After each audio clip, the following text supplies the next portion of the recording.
I was 28 the afternoon my mother handed me a heavy-duty black garbage bag and told me it was time to vacate my own life. She stood in the entryway of the house I'd lived in for 4 years, my father lingering right behind her, and explained with a perfectly polite smile that I had 30 days to pack up my things. My newlywed sister Chloe was ready to start a family, and my parents had decided that the starter home I was living in was the perfect wedding gift for her. My mother called me a stagnant disappointment who had gotten too comfortable living off the family's generosity, and told me it was time I learned how the real world worked. I didn't yell. I didn't throw the garbage bag back at her. I just took it, folded it neatly over my arm, and said, "Okay, but here is the detail my mother didn't know, the detail that would completely destroy her carefully curated reality exactly 30 days later. My parents didn't own the house they were evicting me from. I did. And they had been paying me rent for 3 years without having the slightest clue. To understand how my parents ended up trying to evict their own landlord, you have to understand the dynamic of the Vance family. In our house, love wasn't a given. It was a commodity, traded on an open market, and the currency was appearances. My father, Richard, owned a regional chain of car washes and treated every family interaction like a shareholder meeting. My mother, Evelyn, was a woman who lived for country club lunches and the envy of her peers. Together, they had 2 daughters. Chloe was the investment that paid dividends. I was the tax write-off. Chloe is 2 years younger than me, but in the family hierarchy, she was the undisputed matriarch in waiting. She was loud, charismatic, and looked incredible in a tennis skirt. She majored in public relations, dated men who wore loafers without socks, and knew exactly how to perform the role of the perfect daughter. I, on the other hand, was born quiet and stayed that way. I liked numbers. I liked predictable outcomes. I wore sensible shoes, got a degree in finance, and became a commercial mortgage underwriter. To my parents, my life was aggressively boring. I didn't provide them with anything they could brag about at dinner parties. "Clara is our steady girl," my mother used to tell her friends, stretching the word steady until it sounded exactly like mediocre. When I was 24, my parents bought a modest 3-bedroom ranch house on Maple Drive, right on the edge of a rapidly gentrifying neighborhood. They bought it strictly as an investment property, a place to park some capital and eventually flip. But a few months after the closing, the rental market dipped, and they couldn't find a tenant willing to pay the inflated rate they were asking. At the exact same time, my lease was up on my tiny apartment downtown. My father called me into his study. He actually called it his study, and offered me a family deal. I could move into the Maple Drive house to keep it occupied and maintained. I would pay them rent, of course, just a few $100s below market rate, which he emphasized was a massive favor to me. I took the deal. I was young, I was saving aggressively, and the house was beautiful, even if the terms were dripping in condescension. For the first year, it was fine, but my parents never let me forget that I was living under their roof. Evelyn would drop by unannounced, using her spare key to walk in while I was eating dinner, just to inspect the baseboards or comment on my choice of throw pillows. "We have to protect our investment, Clara," she would say, running a manicured finger over a dust-free mantle. "Since you aren't building any equity of your own, we need to make sure you're respecting ours." I absorbed it. I absorbed the unannounced visits, the constant reminders that I was a guest in my own home, the subtle implications that I was incapable of achieving anything independently. I told myself it was the price of cheap rent, but the truth was, I stayed because it was the closest thing to taking care of me that my parents had ever managed. Then came the year I turned 25. That was the year Richard Vance's financial house of cards quietly collapsed. People who care about appearances more than ledgers always make the same mistake. They leverage what they have to buy, what they want people to see. My father had taken out a massive, high-interest commercial loan to expand his car wash business, using the Maple Drive house and several other assets as collateral. When a massive franchise moved into our city and undercut his prices, his revenue plummeted. I didn't find out through a tearful family confession. I found out because I am an underwriter, and I notice when the mail changes. One afternoon, I came home from work and found a thick envelope wedged in my mailbox, addressed to Richard Vance, sent by a commercial lending bank I recognized immediately. It was a pre-foreclosure notice. Most daughters would have called their father in a panic, but I knew Richard. If I confronted him, he would deny it, call me hysterical, and likely evict me just for questioning his competence. So, I took the letter inside, held it up to the light, and started digging. Public records are free if you know where to look. Within 48 hours, I had reconstructed my father's entire financial disaster. He was 90 days past due on the Maple Drive mortgage. The bank was preparing to foreclose, which would evict me, ruin his credit, and likely trigger a cascade of defaults on his other business loans. He was drowning, and he was too proud to ask for a life raft. I sat at my kitchen table for 3 days staring at the numbers. I had been saving my income relentlessly since I was 16. I had no debt, stellar credit, and a substantial amount of liquid capital sitting in a high-yield account waiting for the right moment. I could have moved out. I could have let the bank take the house and watched my parents' facade crumble. Part of me, the part that was tired of being called a stagnant disappointment, wanted to. But I am the steady girl, and steady girls fix the leaks before the house floods. I didn't just pay off his arrears. That would have been a gift. And my parents didn't respect gifts. They only respected leverage. Instead, I used my industry connections to reach out to the commercial lender's asset management division.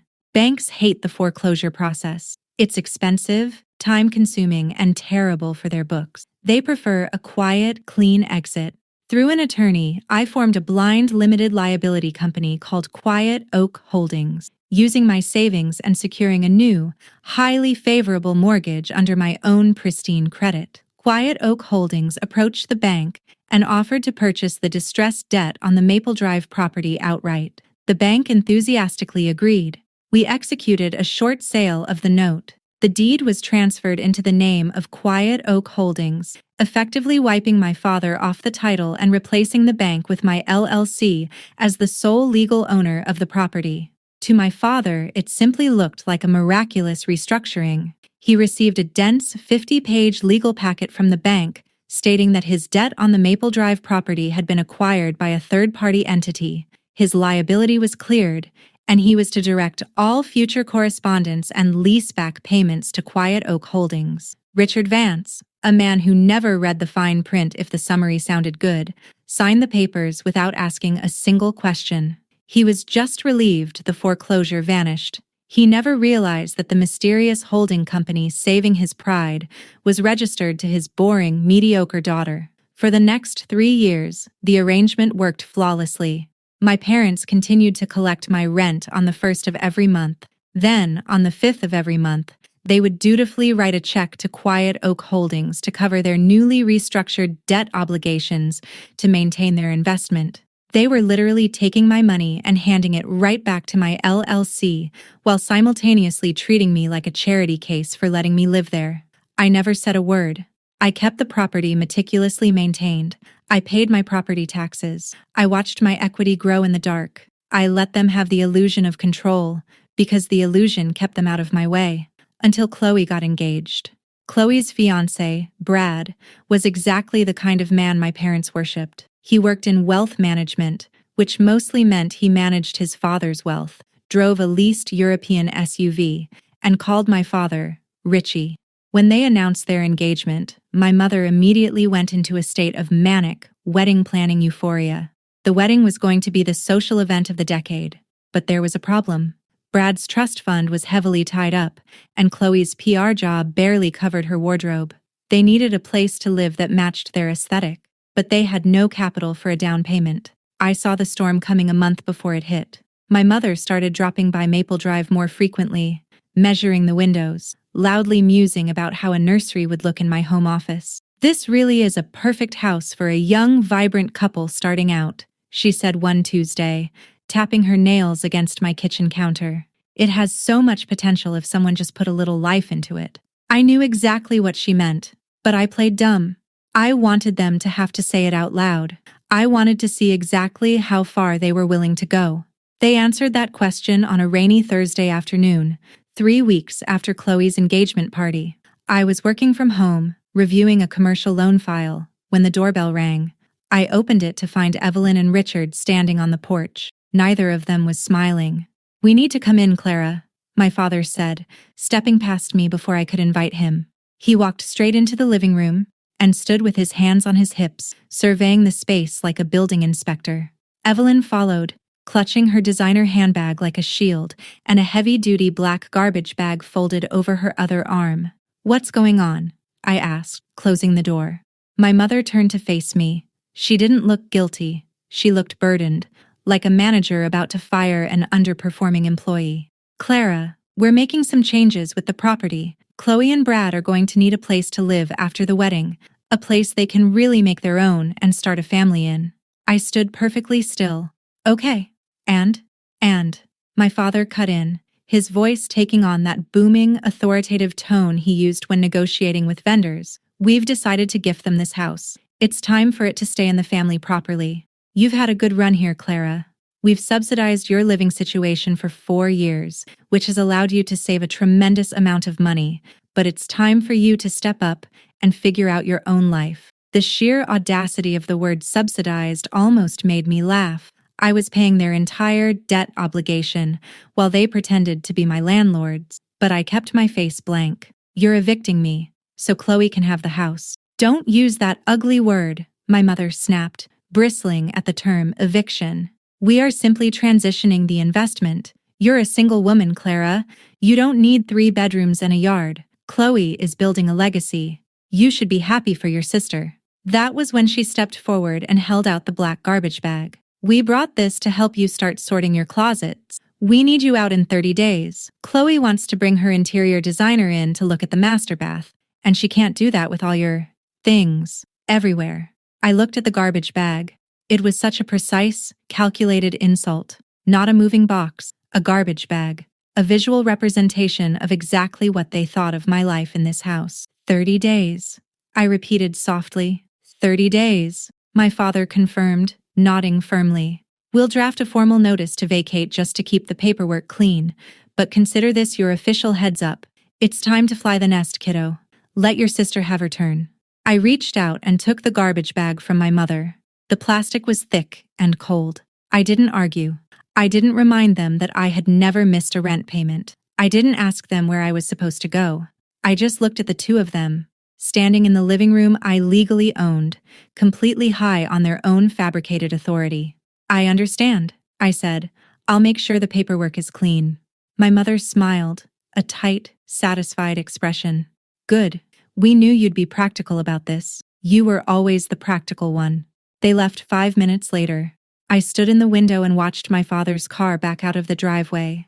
I held the garbage bag in my hand for a long time, listening to the rain hit the glass. If they had come to me with an ounce of kindness, if they had asked instead of demanded, if they hadn't handed me a trash bag to pack up 4 years of my life, maybe I would have handled it differently. Maybe I would have gently explained the truth in private. But my mother had called me a stagnant disappointment. My father had told me I was in the way of a real family's legacy. I walked into my home office, sat down at my desk, and opened the locked fireproof drawer in my filing cabinet. I pulled out a crisp, heavy stock folder containing the original, recorded property deed for Maple Drive, stamped by the county clerk, naming Quiet Oak Holdings as the sole owner. Underneath it was the corporate registry proving I was the sole managing member of Quiet Oak Holdings. They wanted me out in 30 days. Chloe's massive catered housewarming party, the one my mother had been bragging about to the entire country club, the one where they planned to formally unveil their glorious wedding gift to all their high society friends, was scheduled for exactly 28 days from now. I set the deed on my desk, smoothed the garbage bag flat next to it, and began to draft a 30-day legal notice of my own. The next 28 days were a masterclass in watching people dig their own graves with a silver spoon. When you know the exact date and time a bomb is going to detonate, you don't panic. You simply make sure you're standing behind blast glass while the people who planted it are still admiring the wiring. I didn't spend those 4 weeks crying, and I certainly didn't spend them arguing with my parents. I spent them doing what underwriters do best. I audited the situation, I minimized my liabilities, and I prepared the paperwork. The very next morning after my parents handed me that black garbage bag, I went online and signed a lease for a stunning, light-filled loft in the city's historic arts district. It was twice the size of the Maple Drive house, with exposed brick, floor-to-ceiling windows, and a rent that would have made my father's eyes water. I paid the first 6 months upfront in cash. I could do that because I hadn't just been saving the money I supposedly wasn't spending on rent. I had a 6-figure salary, stock options, and the passive equity of the property my parents were completely oblivious about. They thought they had subsidized my life. In reality, they had subsidized my savings account. I hired a boutique, white-glove moving company to move my most valuable furniture and personal items out of the Maple Drive house over a series of Tuesday and Thursday afternoons when I knew my mother would be at her country club luncheons and my father would be at the office. To maintain the illusion of the evicted, struggling daughter, I left my bed, a few cheap bookshelves, and several dozen carefully taped cardboard boxes stacked in the living room. My mother, true to her nature, took my lack of resistance as a personal victory. She stopped by almost every other day, usually with Chloe in tow, to measure rooms, point at my boxed-up life, and talk about the future as if I were a ghost haunting a house they had already cleansed. The peak of this absurd theater happened on day 12. I was sitting at the kitchen island, eating a salad and working on a spreadsheet, when the front door swung open. My mother and Chloe walked in, followed by a tall, impossibly thin man wearing a cashmere turtleneck and carrying a laser measuring tool. "Clara, sweetie, ignore us," my mother announced, waving a hand dismissively in my direction. "We're just doing a quick walkthrough with Tristan. He's the lead designer for Chloe's renovations." Chloe walked into the kitchen, eyeing my taped boxes with a look of mild disgust. "Are you really taking all this junk with you, Clara? You know, Brad and I are going for a very minimalist, organic, modern aesthetic. We're going to have to sage the whole house just to get the stale energy out." "I'll be out of your way soon," I said evenly, not looking up from my laptop. Tristan, the designer, walked into the center of the living room and pointed his laser at the load-bearing wall separating the kitchen from the dining area. "This whole partition has to go," he declared to Chloe. "It's completely blocking the feng shui. We need an open concept flow for entertaining. We'll tear it down to the studs, put in a massive marble island, and completely gut the plumbing in the master bath." I stopped typing. I looked at Tristan, then at my mother. "You're planning structural demolition?" I asked. Evelyn sighed, the deep, put-upon sigh of a mother dealing with a slow child. "Yes, Clara. Demolition. It's called remodeling. When you own a home, you can make these kinds of decisions to increase the property value. Not that you'd understand the mechanics of that." "Right," I said softly. "But to do structural demolition, you need municipal permits. And to get municipal permits, you need the authorized signature of the legal property owner on the architectural plans." Chloe rolled her eyes. "Dad's already handling it, Clara. God, you are so obsessed with red tape. It's a gift. Dad is signing the house over to Brad and me, so it'll be in our names. Tristan is starting the demo the morning after the housewarming party." I let that piece of information settle over me like a warm blanket. My father was planning to sign the house over. That meant he was likely preparing a quitclaim deed, a fast, cheap legal document families use to transfer property between relatives. The problem with a quitclaim deed is that it only transfers whatever interest you actually own. And Richard Vance owned absolutely nothing. If he filed a quitclaim deed transferring Maple Drive to Chloe, it would bounce the second it hit the county clerk's office because the title search would flag Quiet Oak Holdings as the sole legal owner. But even better was the admission of planned demolition.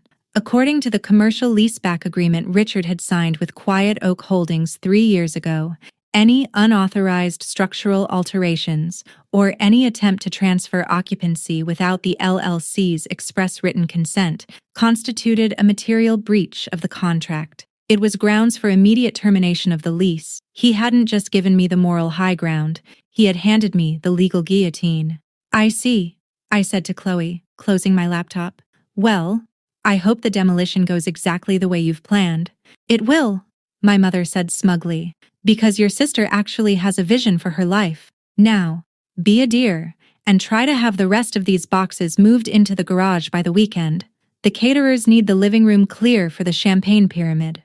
If you've ever had to sit quietly while someone insulted you in a house that you paid for, you know exactly how much discipline it takes not to laugh in their face. Stay with me, because the paperwork I drafted that night is the reason I never have to sit quietly for them again.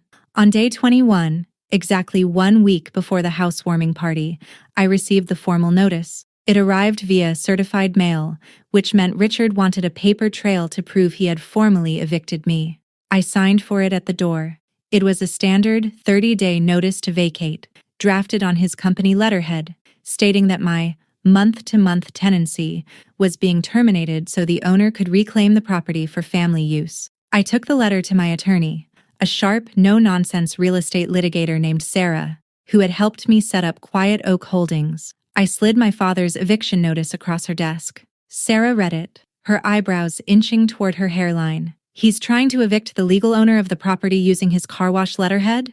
He doesn't know I'm the owner, I reminded her. He thinks he's subleasing it to me, but he just verbally confirmed they intend to gut the house, and he's planning to sign a quitclaim deed to my sister next week. Sarah smiled. It was the terrifying, predatory smile of a lawyer who has just been handed a flawless case on a silver platter. Unauthorized transfer of interest, intent to commit unauthorized structural damage.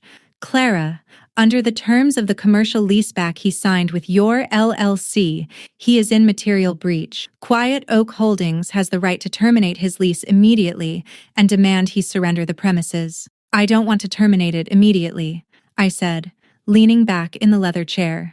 I want to terminate it next Saturday. At 7 o'clock in the evening, Sarah looked at her calendar. That's the day of your sister's housewarming party. Yes, it is. I want a formal notice of lease termination and a cease and desist regarding the demolition, drafted from Quiet Oak Holdings to Richard Vance. I want it ironclad. No loopholes, no grace period. He broke the terms of the commercial lease, which means his right to use, sublet, or gift this property is completely voided. I'll draft it today, Sarah said, typing rapidly. How do you want it delivered? Process server? No, I said, a quiet sense of calm washing over me. I'll serve it to him myself. I'm on the guest list. The day of the housewarming party, day 28, arrived with perfect, clear blue skies. By 3 o'clock in the afternoon, Maple Drive was completely transformed.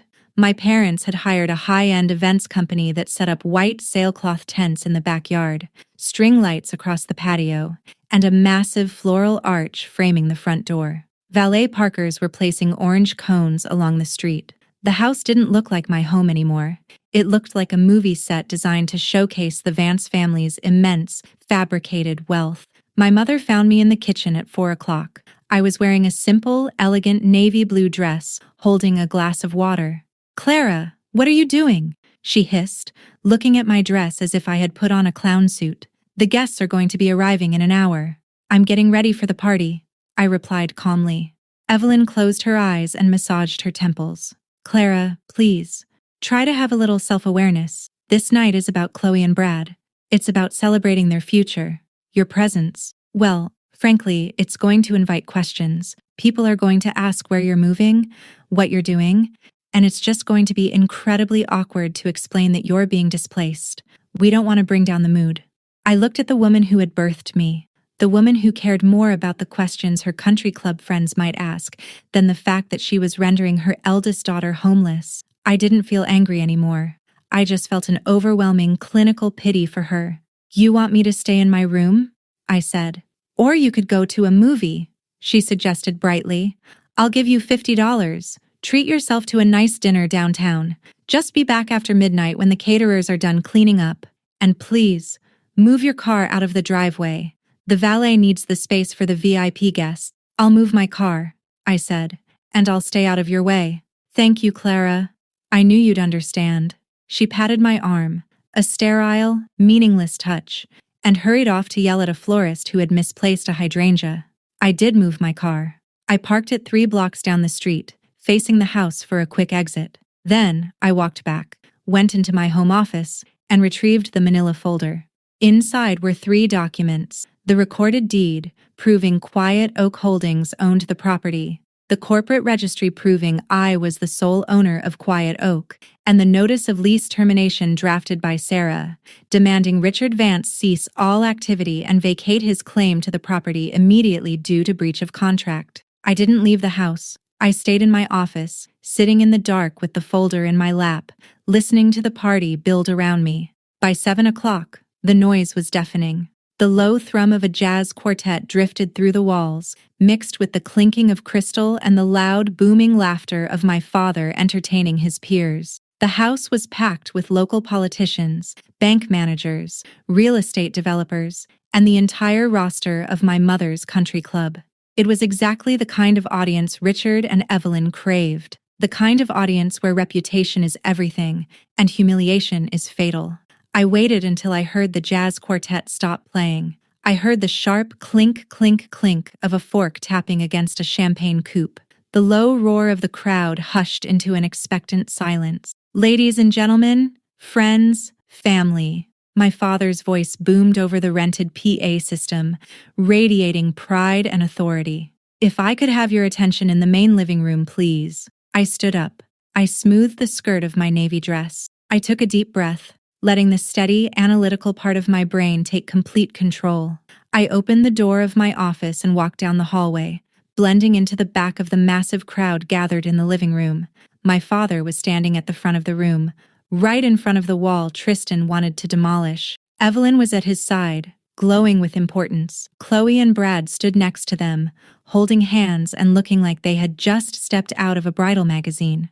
"We brought you all here tonight," Richard continued, his voice echoing off the high ceilings, "to celebrate the union of two incredible young people. Chloe and Brad represent the best of us. They represent the future." He paused, letting the crowd murmur their approval.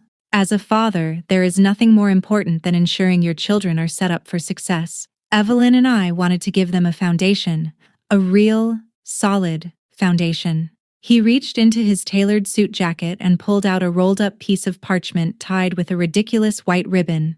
It was a prop, obviously, a visual aid for the crowd. "So, tonight, in front of all our dearest friends, Evelyn and I are proud to present Chloe and Brad with the deed to this very house, free and clear, a place to build their legacy." The room erupted into applause. People cheered. Glasses were raised, and Chloe covered her mouth in perfectly practiced shock, hugging Brad while my mother dabbed at a dry eye with a tissue. It was the pinnacle of their social climbing careers, the ultimate display of Vance family wealth and generosity. I didn't shout. I didn't push people out of the way. I simply said, "Excuse me," in a quiet, firm voice, slipping through the clapping guests until I reached the front of the room. I stepped out of the crowd and into the open space right in front of my father. Richard stopped clapping. His smile faltered as he looked at me, confused as to why the daughter he had paid to go to the movies was standing in front of him holding a manila folder.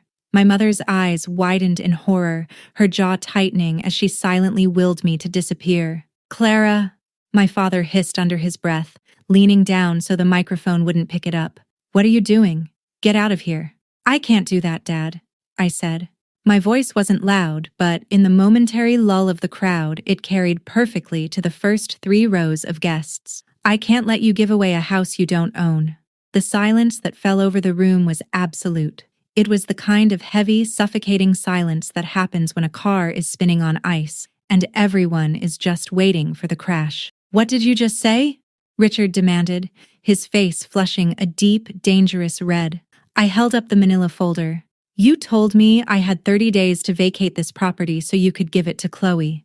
You told everyone here you're transferring the deed, but you can't transfer the deed, Richard, because 3 years ago, when the bank was 30 days away from foreclosing on you, they sold your distressed debt to a company called Quiet Oak Holdings." A few of the bankers in the room exchanged sharp, uncomfortable looks. The word foreclosure was a dirty word in this crowd. "That's a private financial matter," my father barked, stepping toward me, his booming voice completely losing its warmth. "Quiet Oak is a holding firm. They manage the leaseback. You don't know what you're talking about, Clara, so shut your mouth and go to your room." "I know exactly what I'm talking about," I replied, my voice steady, my hands completely still. I opened the folder and pulled out the first document. Because I am the sole owner and managing member of Quiet Oak Holdings. I bought your debt, Dad. I saved you from bankruptcy. I am the legal owner of this property, and you have been paying me rent for 3 years. If you have never watched a man's entire fabricated reality shatter in real time, I can tell you that it doesn't happen with a dramatic explosion. It happens in micro-expressions, a twitch of the eye, a sudden terrifying slackness in the jaw. For 5 agonizing seconds, nobody in that massive, beautifully decorated living room breathed. The jazz quartet in the corner was completely silent, the bassist holding his bow suspended in midair. 75 of the city's most influential people, the mayor, the country club board, the local real estate magnates, stood frozen, their champagne flutes hovering inches from their mouths. My father tried to laugh. It was a loud, booming, entirely hollow sound that echoed terribly in the quiet room. "Clara, honey, I think you've had a little too much of the signature cocktail," Richard said, flashing a desperate, tight smile at the crowd. He took a step toward me, reaching out to grab my arm, attempting to play the role of the benevolent patriarch managing a hysterical daughter. "Let's get you upstairs. You're embarrassing yourself." I didn't step back. I didn't flinch. I just looked at his outstretched hand, and then looked him dead in the eye. "I haven't had a drop to drink, Dad," I said, my voice carrying the steady, resonant calm of a woman who was holding all the cards. "And I'm not going upstairs. I'm going to finish explaining to your guests why you are attempting to gift them a house that belongs to me." "Shut up," my mother hissed. The country club facade had completely evaporated, leaving behind a frantic, venomous woman terrified of losing her social standing. She lunged forward, trying to snatch the manila folder from my hands. "You are ruining your sister's night with these delusional, jealous lies. How dare you do this in front of our friends?" I pulled the folder back an inch, just out of her reach. "They aren't lies, Evelyn, and you don't have to take my word for it." I turned to my right. Standing in the front row of the crowd was Arthur Pendleton, the senior vice president of the exact commercial bank that had held my father's original note before I bought it. He was a man who understood paper, and I had seen him playing golf with my father for years. I extended the folder toward him. "Mr. Pendleton, you manage commercial assets. Would you mind taking a look at this county-stamped deed and the corporate registry attached to it?" Arthur hesitated, his eyes darting between my furious, red-faced father and the calm, terrifyingly steady daughter standing in front of him. Curiosity, and the innate banker's instinct to verify collateral, won out. He stepped forward, set his champagne glass on a passing waiter's tray, and took the folder. The room watched in deafening silence as Arthur pulled out the crisp, heavy pages. He adjusted his reading glasses. His eyes scanned the county clerk's seal, the legal description of the Maple Drive property, and the corporate formation documents for Quiet Oak Holdings. I watched his gaze drop to the signature line. Arthur looked up. The color had completely drained from his face. He looked at my father, not with the camaraderie of a golfing buddy, but with the cold, calculating distance of a man who has just realized he is standing next to a massive liability. "Richard," Arthur said, his voice dropping an octave, "this is a recorded warranty deed.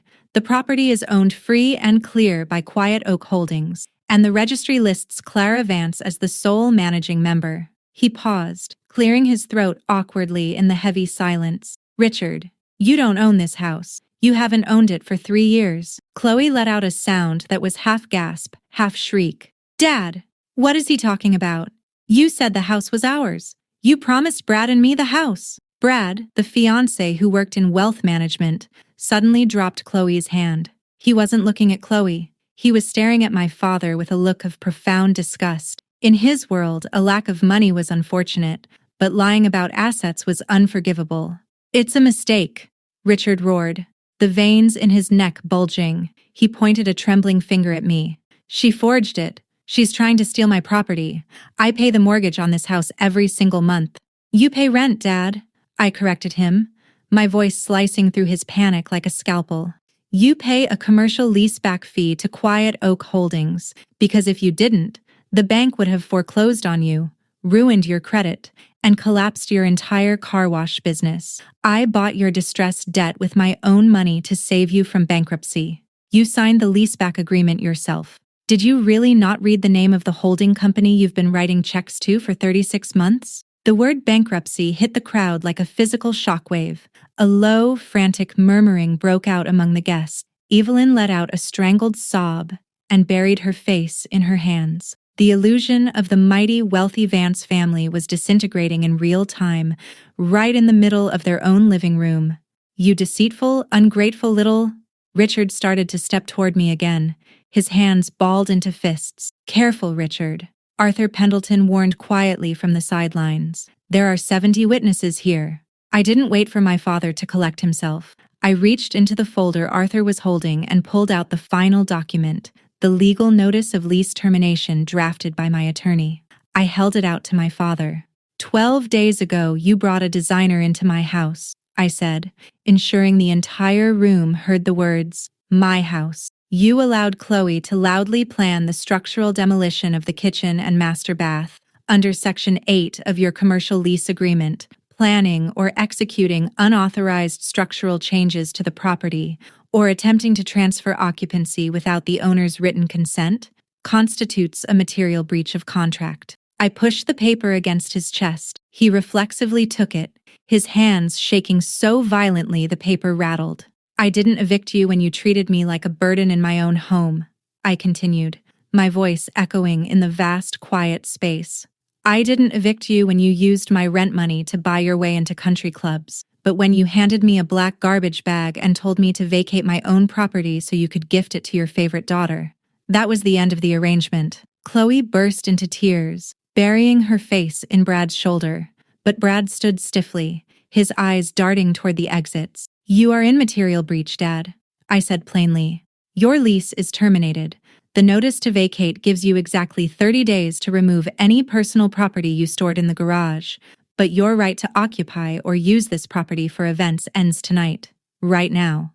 My mother looked up, her mascara running down her cheeks, her face a twisted mask of desperation and rage. "You can't do this, Clara. We have guests. The caterers are bringing out the prime rib.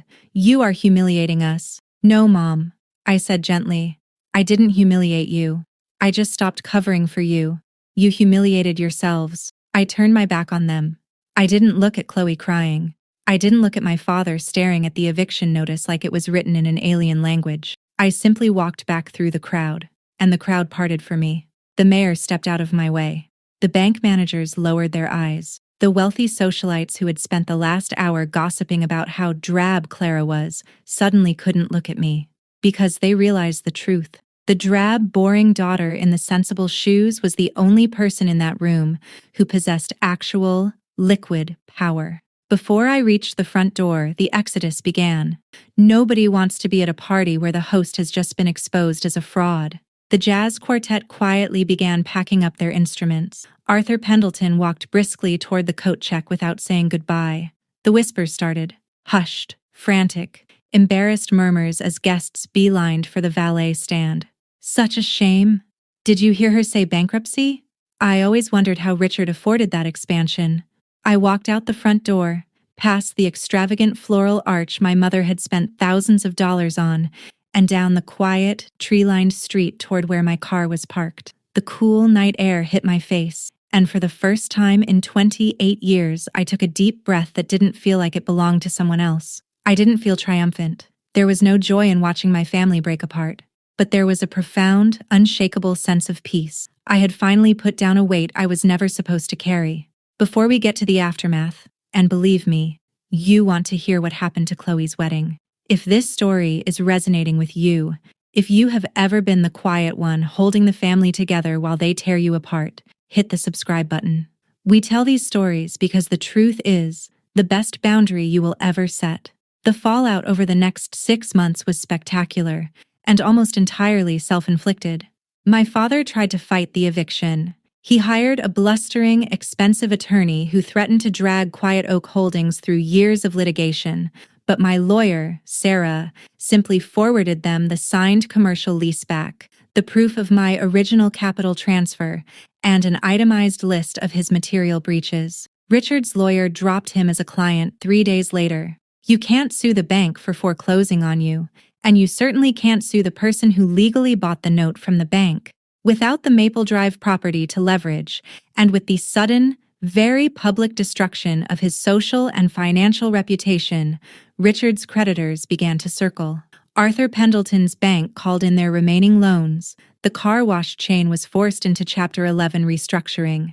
My parents had to sell their actual home, the massive McMansion in the suburbs, to cover their debts, and moved into a rented townhouse on the other side of the county. Evelyn lost her country club membership because, as it turns out, the board doesn't look kindly on members who bounce their monthly dues. And Chloe's perfect aesthetic future took a severe hit. Brad, the wealth manager fiancé, suddenly realized that the Vance family wasn't marrying him to merge empires. They were marrying him for a bailout. After a very tense meeting with his own father, Brad broke off the engagement 2 months before the wedding. He told Chloe he couldn't trust a family that hid that level of financial insolvency. Chloe had to cancel the caterers, the florists, and the massive venue. Because the deposits were non-refundable, and my father's accounts were frozen, she is still paying off the debt on a wedding that never happened. Last I heard, she was living in the guest room of my parents' rented townhouse, working extra hours at the PR firm she used to treat like a hobby. I never spoke to them again. My mother left 3 voicemails in the week following the party. The first was screaming rage, calling me a traitor. The second was weeping manipulation, begging me to keep the house in the family and forgive them. The third was pure, icy silence before she hung up. I saved all 3 in a digital folder, right next to the scan of the deed, just to remind myself why the door stays locked. I moved into my loft in the Arts District. I furnished it exactly how I wanted. No cheap bookshelves, no hand-me-downs, and absolutely no throw pillows my mother would approve of. I got promoted to senior risk analyst at my firm because, as my boss noted, my ability to untangle complex hidden liabilities is unmatched. I sold the Maple Drive house a year later to a lovely, quiet couple who were thrilled to find a property in such a great neighborhood. The profit from the sale, combined with the equity I had built, pushed my net worth past the $1 million mark before my 30th birthday. My family spent my entire life looking at me and seeing a maid, a safety net, a stagnant disappointment. They measured my worth by how easily they could use me, and they measured their own by how loudly they could brag. But wealth isn't about the cars you lease or the parties you throw. True wealth is quiet. It's the ability to sleep at night knowing your foundation is made of concrete, not credit. I was 28 the afternoon my mother handed me a heavy-duty black garbage bag and told me it was time to vacate my own life. I used that same bag to throw away the only thing in the house that was actually garbage. Their expectation that I would shrink forever, just so they could feel big. That is my story. 1 garbage bag, 1 quitclaim deed that never got signed, and a room full of people who finally learned who owned the floor they were standing on. If there is someone in your life treating you like an accessory in their own fabricated reality, take this as your sign to pull the paperwork and check your own worth. Do not let people who are drowning in their own lies tell you how to build your boat. Thank you so much for listening to Whispered Drama Stories. If you stood your ground this year, drop a comment below and let us know how you did it. Share this video with anyone who needs a reminder that the quiet ones usually have the loudest receipts. Hit like, subscribe to the channel, and I will see you in the next one.